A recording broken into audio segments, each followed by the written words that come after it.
If you're an independent filmmaker, you've most likely had to rely on your camera's internal audio preamps to capture sound. Hey guys, Dan from Drescher Visuals. Today we're going to be going over my review of the Rode Wireless Pro.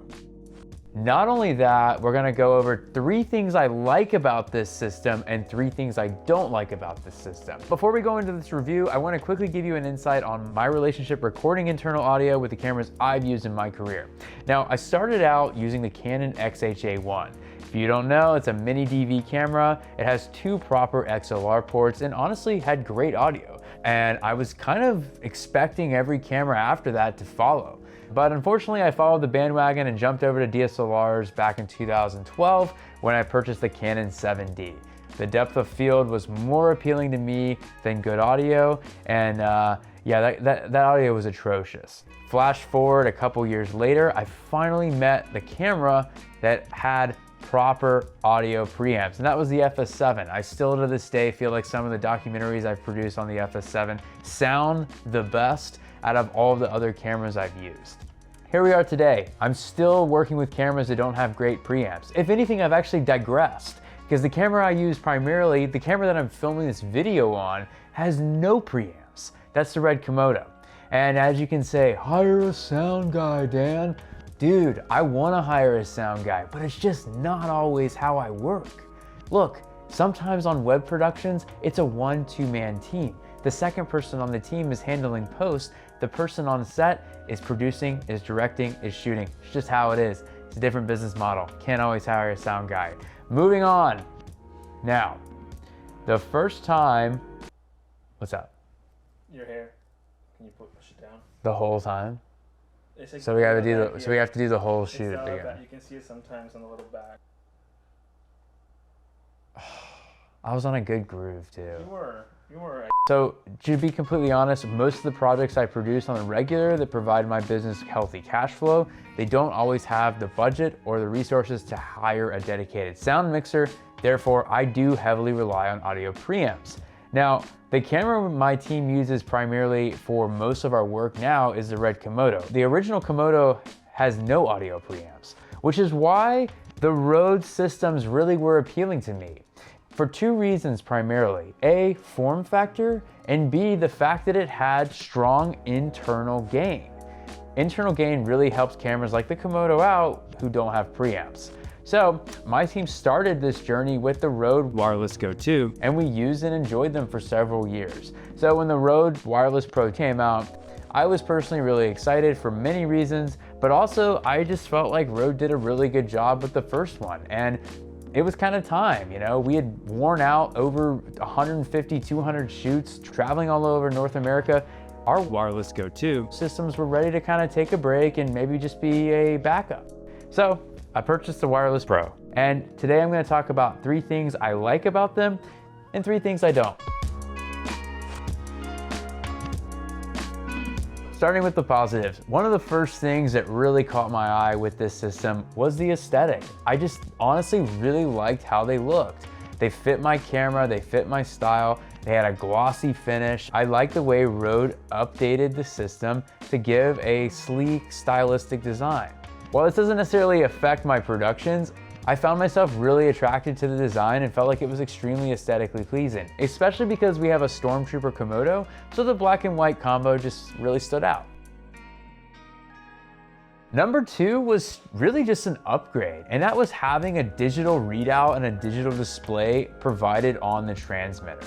Now before, I will have to say, if you had any sort of issue with your Rode system, you were kind of playing a game to figure out how to repair, reconnect, add more gain, lower gain. Look, maybe it was a personal thing, or maybe my team got confused more than others, but if you're in a bind, you're kind of busy, it got a little confusing, and I found myself at least 3 times Googling how to repair my transmitters to my receiver because they got out of sync somehow, and I just had to I couldn't remember the button combo. Now there's a great display, it's vibrant, it's colorful, and it just makes a little more sense. As a creative, when I'm on set, I'm very focused and involved in the story I'm telling. So an intuitive menu system like this really helps out to keep me focused on making sure I'm producing the best quality product possible. And my final, and honestly the reason why I really wanted these was the 32-bit float internal recording. One of the things we look at when we're creating content is backups, redundancy. And when you don't think you need a backup, you do. So having this internal 42 gigabyte recording in a 32-bit float file format is really a great feature. I've personally found myself time and time again over-modulating audio based on gain levels being too high or just wanting a richer quality sound. Now, mind you, the Komodo's internal audio is not good. Like, let's establish that whatsoever. I have yet to ever be satisfied with any type of recording I've done with the Komodo unless I've had a preamp attached. But having the transmitter's internal recording provide me that 32-bit float really stands out. What do I hear? Well, I just hear a richer sound. I hear a sound that doesn't require a lot of gain to reach the levels that my clients prefer as output. I hear a sound that doesn't require a lot of gain to reach the levels that my clients prefer as output. And I also have the flexibility now of adjusting audio that's clipping due to levels being too high. These are big things, especially in run and gun documentary settings, that I really have battled in the past. And I truly feel like this tool has helped my work already. Like everything, guys, we have pros and cons. So let's move into the cons of this system. Number one, I'm just gonna be honest. I love the case, okay? I think this is great. I personally, I love the stylistic approach to this. I think it's great, it's a charging case. I love it. Now, the thing I don't love is the fact that the accessory case is exactly the same size. And there's quite a bit of accessories to put in here. So this is a minor thing, but traveling with this already, I've just found this to be obnoxious. It was too much in a little box. Once everything's undone, you have to coil all the cables at a specific way to really have them fit back in the case. And honestly, it's just not a convenient travel case. So that's something right off the bat that I don't like. I've already planned how I'm gonna replace this. It's just not a great solution, especially if you're traveling. See, this is like, look, I'm like trying to like put stuff in. It's like, oh, you're not putting it in right. But it's like, dude, like, I'm not gonna like sit there if I'm rushed and like put everything back in, you know? Yeah. It's just a lot. And honestly, most of these accessories are shit anyways. So it's like, I don't want them. Number two is kind of going into the accessories that came with the product. So I felt like the Rode had a lot of great features that catered towards a more professional producer. I mean, like the time code, for instance, it's really appealing to have the time code feature. But I feel like the accessories kind of catered more to like a consumer. One of the main things I don't like was, especially with these mics, was the fact that the mic is only on one side. And you know, this may seem like a minor thing, but we actually have a clip, and it kind of made a dramatic difference whether or not the mic was facing the subject or not. So this is one way. I'd be curious if I switched it. Does it sound any different? No? Sounds like muffled? a bit more reverb. Like it's well, because the my audio is coming here and the mic is here. Yeah. So is it worse? I think a little bit worse. Like a little yeah. bit more. Like So it's bouncing more. Yeah. And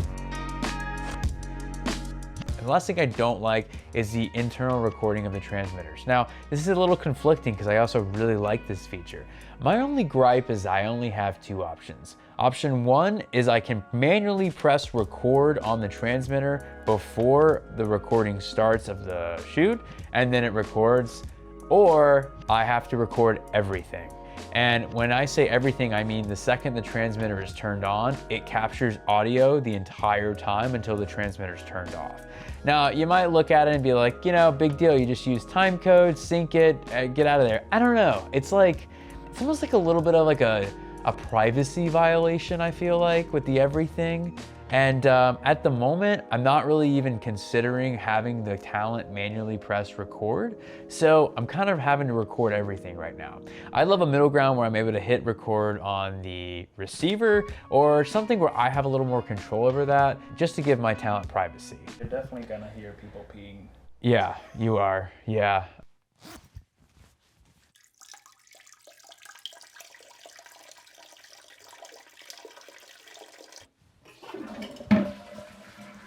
Wouldn't be the first. So far I've gone on 2 shoots with these mics, and I've really felt like as a user, I've adapted fairly quickly to the interface as well as the workflow, and I've really found them to be an amazing tool. And that's the thing, guys, when you invest in the gear, you really wanna feel and utilize and appreciate what the gear is doing to help you have a better production. And I personally really felt like that with these. All right, so there you have it. That's 3 likes and 3 dislikes on the Rode Wireless Pro 2 system.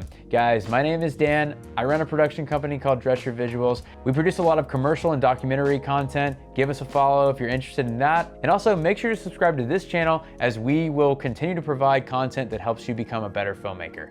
See you next time.